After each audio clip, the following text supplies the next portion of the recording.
Slacktivism critique. As the challenge exploded, so did the backlash. Critics coined new terms: Slacktivism, #Activism, narcissism disguised as altruism. Ariel Pardes wrote in Vice, "This is the crux of millennial #activism, where instead of actually doing something, you can just pretend like you're doing something by posting things all over your Facebook."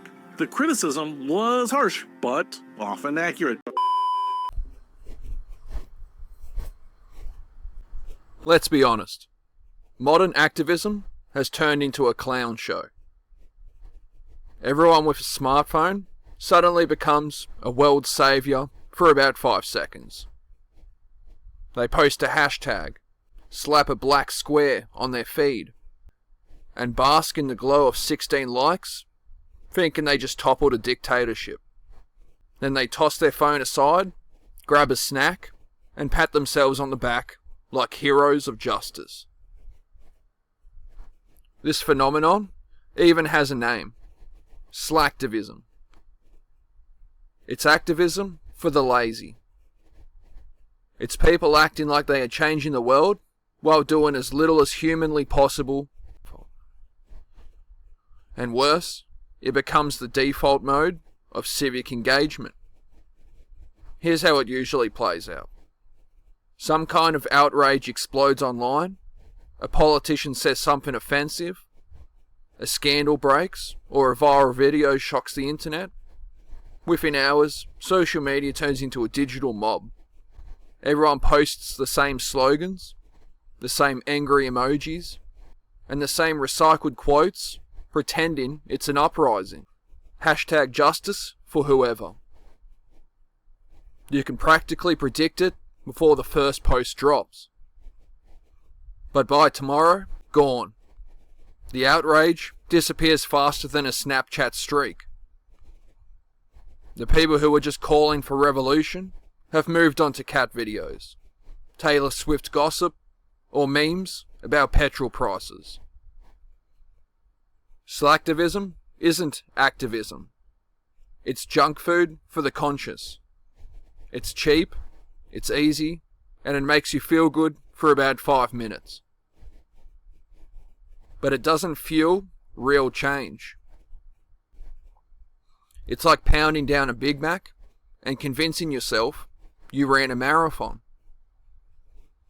People love to scream about the climate crisis, but still order Uber Eats in 5 layers of plastic. They rage about human rights while buying fast fashion made under horrific conditions. They tweet about animal cruelty while scoffing a chicken schnitzel sandwich. It's moral fast food. Quick to consume, even quicker to forget. The truth is, this isn't about justice. It's about dopamine. When you post something righteous, you get rewarded. Likes, comments, little digital pats on the head. That's all your brain needs. It's validation disguised as activism.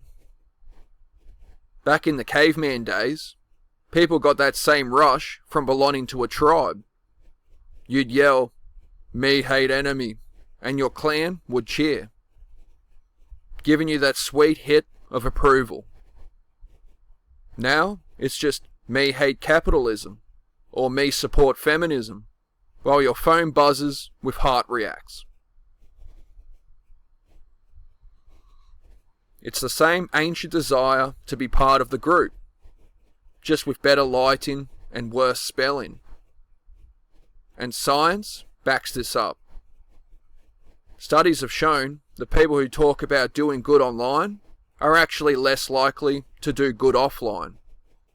The moment you change your profile picture or tweet a moral statement, your brain checks off the good person box. You've already rewarded yourself, so there's no need to actually follow through. It's activism's placebo pill. Then there's the competition for moral superiority. A blood sport on social media. Everyone's fighting to prove they care the most. Someone says, defund the police. Someone says, abolish the police. And a third person tweets a meme about both being problematic. It spirals into outrage Olympics, where nobody builds anything new, they just demolish each other. You see it on every issue. Feminism becomes a shouting match over language. Climate activism becomes a TikTok trend full of celebrities who fly private jets to raise awareness. Politics turns into a meme war where every disagreement ends in name calling. People aren't trying to fix problems. They are trying to out-virtue each other. And let's not even start on how little most people actually know about the issues they are yelling about. They see a headline, skim an article someone else skimmed, whip up a hot take, and hit post. That's it. Instant expert. The next day, they forget all about it. Meanwhile, the real world keeps moving. Artificial intelligence is destroying jobs. Housing prices are crushing entire generations. Mass migration is reshaping economies. The whole planet's changing and people are still glued to their screens thinking a TikTok trend can stop global warming. And when someone does point out the hypocrisy or suggests actually doing something, volunteering, fundraising, voting, they get attacked. Because real activism requires effort. And effort doesn't trend. Posting is safe. You can't fail. You can't be challenged. And you never have to leave your house. This is what makes Slacktivism so seductive. It gives you all the emotional rewards of action without any of the risk. You get to feel righteous without being responsible. It's activism with Wi-Fi. But that digital high doesn't last forever. After a few months of doom scrolling through disaster after disaster, the burnout hits. People post about their mental health and compassion fatigue, not realizing they did it to themselves. You can't spend 12 straight hours feeling outrage and expect to be okay. Instead of channeling that energy into something useful, they drown in it. They don't log off. They self-destruct online. That's why movements don't die from oppression anymore. They die from exhaustion. You can't sustain a revolution when everyone's glued to their screens, fried by algorithms, and addicted to applause. Meanwhile, the people who actually make progress aren't screaming into the void. They are building businesses, volunteering, coding, teaching, grinding it out quietly. They don't need hashtags. They've got results. They are busy shaping the world while the slacktivists are still arguing in their replies. And deep down, that's what scares people. It's easier to rage online than it is to fail in real life. Real activism means risk.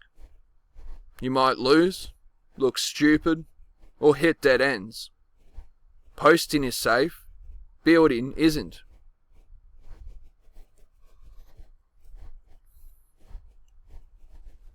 So instead of uniting for a cause, we splinter into digital tribes, each convinced we are the good guys.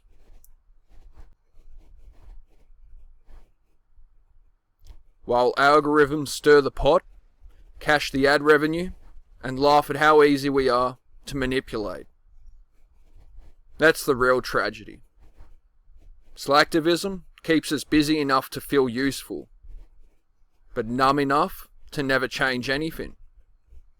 It's comfort disguised as courage. The internet gave us the greatest communication tool in history, and we turned it into a therapy platform for guilt and vanity.